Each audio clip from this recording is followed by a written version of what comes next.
دنیا کی دو super power طاقتیں جو 800 سال سے ایک دوسرے کی دشمن تھیں، ایک دوسرے کے مد مقابل کھڑی تھیں، ایک دوسرے کے خلاف جنگیں کر رہی تھیں، 800 سالہ دشمنی کو بھلا کر آپس میں اتفاق کر لیا۔ تو جب ایرانی فوج نے دیکھا کہ مسلمان فتوحات پر فتوحات کرتے چلے جا رہے ہیں،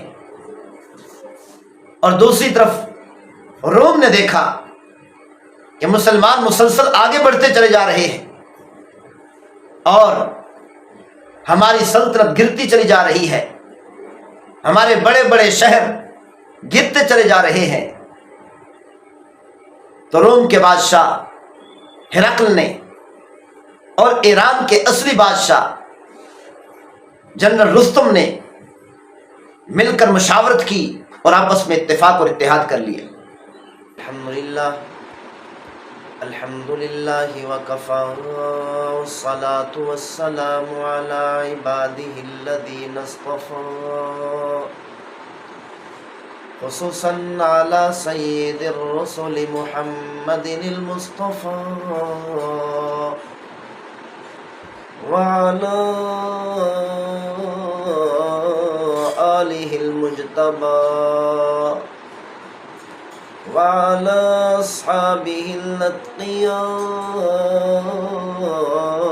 والأصفياء أرسله بالحق بشيرا ونذيرا وداعيا إلى الله بإذنه وسراجا منيرا، أما بعد فأعوذ بالله السميع العليم من الشيطان الرجيم، بسم الله الرحمن الرحيم،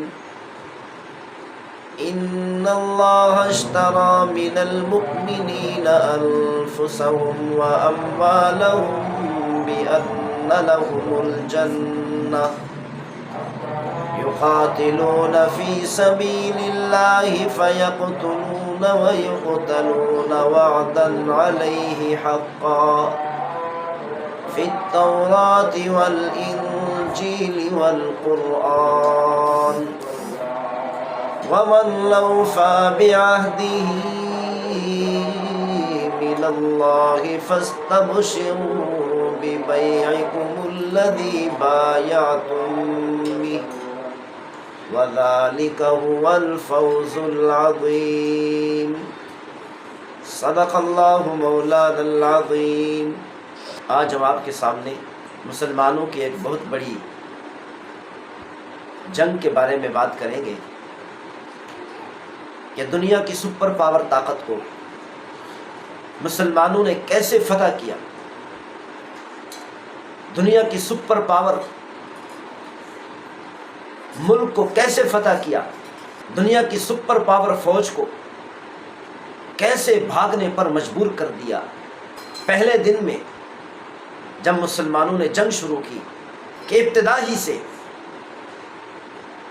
کافروں کی فوج نے حملہ کیا، ایسے کون سے جانور تھے جن کو دیکھ کر مسلمانوں کے گھوڑے پیچھے ہٹنے لگے اور ڈرنے لگے، خوف زدہ ہونے لگے کہ اچانک پیش قدمی کرنے والے، آگے بڑھنے والے مسلمان اور مسلمانوں کی فوج اچانک پیچھے ہٹنے لگی۔ پھر اس کے بعد مسلمانوں نے ایسی کون سی چال چلی جس کی وجہ سے مسلمان اور مسلمانوں کی فوج دوبارہ پیش قدمی کرنے لگی، آگے بڑھنے لگی اور کافروں کی فوج پیچھے ہٹنے لگی۔ دوسرے دن میں مسلمانوں نے اپنے جانوروں کو ایسا کون سا لباس پہنایا، ایسی کون سی جنگی چال چلی جس کی وجہ سے دوسرے دن میں جنگ شروع ہوتے ہی مسلمانوں کو فتح ملنے لگی، مسلمان تیزی سے پیش قدمی کرنے لگے، آگے بڑھنے لگے اور کفریہ فوج پیچھے ہٹنے پر مجبور ہو گئی۔ تیسرے دن میں کافروں نے ایسی کون سی جنگی چال چلی جس کی وجہ سے مسلمانوں کو شکست ہونے لگی، مسلم فوج پیچھے ہٹنے لگی، پھر اللہ تعالیٰ نے ایسا کون سا فرشتہ بھیجا، کس کو فرشتہ بنا کر بھیجا کہ مسلمانوں کی شکست فتح میں تبدیل ہو گئی، فتح میں بدل گئی۔ مسلم فوج میں دوبارہ بہادری اور جنگ کا جذبہ اور شہادت کا جذبہ پیدا ہو گیا، اور جنگ کا چوتھا دن فیصلہ کن دن تھا۔ چوتھے دن میں فیصلہ کن جنگ تھی۔ مسلمانوں نے، مسلم فوج نے ایسی کون سی مضبوط چال چلی کہ مسلمانوں کی 30,000 فوج کافروں کی 1.5 لاکھ فوج کو پیچھے بھاگنے پر مجبور کر دیا اور قتل ہونے پر مجبور کر دیا۔ ایسی کون سی مضبوط جنگی چال تھی جس کے ذریعہ سے مسلمانوں نے دنیا کی سپر طاقت فوج کو شکست دے دی، شکست کھانے پر مجبور کر دیا، دنیا کی سپر پاور فوج کو بھاگنے پر مجبور کر دیا، اور دنیا کے سپر پاور ملک پر اسلامی فوج نے غلبہ حاصل کر لیا اور مکمل طور پر فتح حاصل کر لی۔ آج ہم آپ کے سامنے یہ پوری جنگ کے واقعات بیان کریں گے۔ تمام حضرات سے گزارش ہے غور سے سماعت فرمائیں۔ دنیا کے اندر کئی سپر پاور طاقتیں گزری ہیں۔ ایک فرعون تھا کہ جس نے پوری دنیا پر حکومت کی۔ دوسرے نمبر پر ذوالقرنین تھا کہ اس نے بھی پوری دنیا پر فتح حاصل کی، پوری دنیا پر حکومت کی۔ اور ایک سپر پاور طاقت ایرانی طاقت تھی صحابہ کرام کے زمانے میں، جو ہزاروں سال سے سپر طاقت سمجھی جاتی رہی، سپر پاور سمجھی جاتی رہی، اور سپر پاور ملک ہر ایک اس کو سمجھتا تھا کہ پیغمبر صلی اللہ علیہ وسلم کی ایک ہی بد دعا سے ایرانی سپر پاور طاقت تباہ اور برباد ہو کر رہ گئی، ختم ہو کر رہ گئی، ریزہ ریزہ ہو کر رہ گئی۔ جب ایران کے بادشاہ خسرو نے اپنے 2 کمانڈو بھیجے کہ جاؤ پیغمبر صلی اللہ علیہ وسلم کو قید کر کے میرے سامنے پیش کرو، محمد صلی اللہ علیہ وسلم کو اللہ تعالیٰ نے اطلاع کر دی۔ پیغمبر صلی اللہ علیہ وسلم نے بد دعا کی، یا اللہ ایران کو تباہ اور برباد کر دے اور ایران کے بادشاہ کو ہلاک کر دے، کہ بد دعا ہوتے ہی فوراً قبول ہو گئی، اور ایران کے بادشاہ خسرو کے بیٹے نے ہلاک کر دیا، قتل کر دیا، اور خود بادشاہ بن گیا۔ کچھ عرصہ کے بعد خسرو کے بیٹے کو